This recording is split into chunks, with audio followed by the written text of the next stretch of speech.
2030 तक ट्रेनों में वेटिंग समस्या पूरी तरह से खत्म हो जाएगी। सुनने में अजीब लगता है ना, खासकर तब जब एक महीने पहले से टिकट कराने पर भी कंफर्म सीट न मिल रही हो। लेकिन ये होगा कैसे? रेलवे के पास क्या कोई पुख्ता प्लानिंग है और इस दिशा में आंकड़े क्या कहते हैं?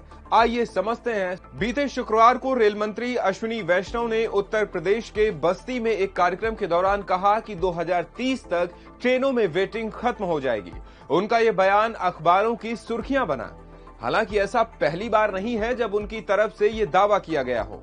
इसके पहले भी रेल मंत्री कई मंचों पर ऐसा कह चुके हैं। उनका कहना है कि दशक के अंत तक वेटिंग खत्म करने के लिए रेलवे छोटे छोटे कदम उठा रहा है।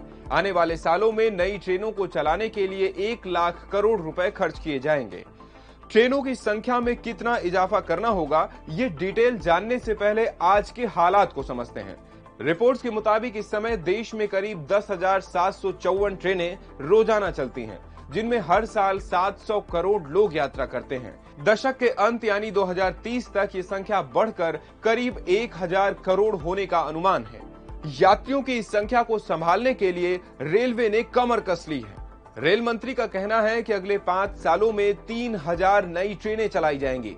रिपोर्ट्स के मुताबिक पिछले कुछ सालों में देश में 813 नई ट्रेनें चलाई गई हैं, लेकिन इसके साथ साथ पुरानी ट्रेन बदलने पर भी सरकार का जोर है।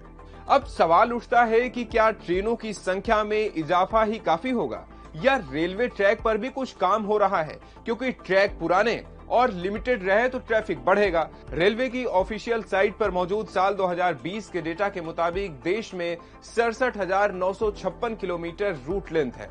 रिपोर्ट्स कहती हैं कि 2022-23 में 5,243 किलोमीटर ट्रैक जोड़ा गया था। मौजूदा वित्त वर्ष समाप्त होने तक 5,500 से 6,000 किलोमीटर नया ट्रैक जोड़ने का लक्ष्य है। देश में आज भी अधिकतर ट्रैक्स पर मालगाड़ी और यात्री गाड़ी एक साथ गुजरती हैं, जिससे ट्रैफिक बढ़ता है और ट्रेनें लेट होती हैं। आने वाले सालों में रेलवे देश के 7 व्यस्ततम रूट्स पर मल्टी ट्रैकिंग को बढ़ावा देने की तैयारी कर रहा है। इनमें दिल्ली हावड़ा, मुंबई हावड़ा, दिल्ली मुंबई, दिल्ली गुवाहाटी, दिल्ली चेन्नई, हावड़ा चेन्नई और मुंबई चेन्नई रूट शामिल हैं। ये रेलवे नेटवर्क का सिर्फ 16% हिस्सा है, लेकिन करीब 41% ट्रैफिक को संभालता है। रेलवे की बढ़ती डिमांड को देखते हुए साल दर साल उसका बजट भी बढ़ता रहा। 2013 के आम बजट में रेलवे को 1,11,572 करोड़ रुपए मिले। ये मनमोहन सरकार का आखिरी बजट था।